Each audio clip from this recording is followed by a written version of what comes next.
அஸ்ஸலாமு அலைக்கும் welcome to Rifi kitchen. Hi friends, பொடி மீன் வாங்கி நல்லா அதை கழுவி வாஷ் பண்ணி எடுத்துக்கிட்டேங்க. அதில் உப்பு மஞ்சத்தூள் போட்டு நல்லா வாஷ் பண்ணி எடுத்துக்கிட்டேன். அதுக்கப்புறம் குழம்புக்கு தேவையான புளி ஊற வச்சுக்கிட்டேன், மல்லித்தலையை அரிஞ்சு வச்சுக்கிட்டேன். அதுக்கப்புறம் வெங்காயத்தை கலாச்சி வச்சுக்கிட்டேன். அப்புறம் பூண்டு வெங்காயம் தட்டி வச்சுக்கிருக்கேன். ஒரு கப்பு சின்ன வெங்காயம், 4 தக்காளி அரிஞ்சு வச்சுக்கிட்டேங்க. அப்புறம் கடையை அடுப்பில் வச்சு கொஞ்சமாக எண்ணெய் விட்டு 2 ஸ்பூன் அளவுக்கு வெந்தயம் போட்டு அதுக்கப்புறம் அரிஞ்சு வச்ச தக்காளி, வெங்காயம், கருவேப்பிலை, தட்டி வச்ச பூண்டு, வெங்காயம் எல்லாத்தையும் போட்டு நல்லா வதக்கிக்கிட்டேங்க. அதுக்கப்புறம் புளி கரைச்சி வச்சுருக்கேன். அதில் கொஞ்சமாக மஞ்சள் தூள், 3 ஸ்பூன் அளவுக்கு மல்லிப்பொடி, 1 ஸ்பூன் மிளகாத்தூள், உப்பு எல்லாம் சேர்த்து நல்லா பச்சை மிளகாய் சேர்த்து நல்லா கரைச்சி வச்சுக்கிட்டேங்க.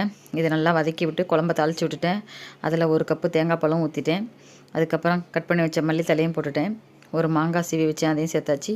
அப்புறம் கொதி வந்த பிறகு பொடி மீனையும் சேர்த்து குழம்பு ரெடி ஆகிடுச்சு. கொதிச்சு சூப்பராக இருக்குங்க. இதுமாரி நீங்களும் வீட்டில் ட்ரை பண்ணி பாருங்கள்.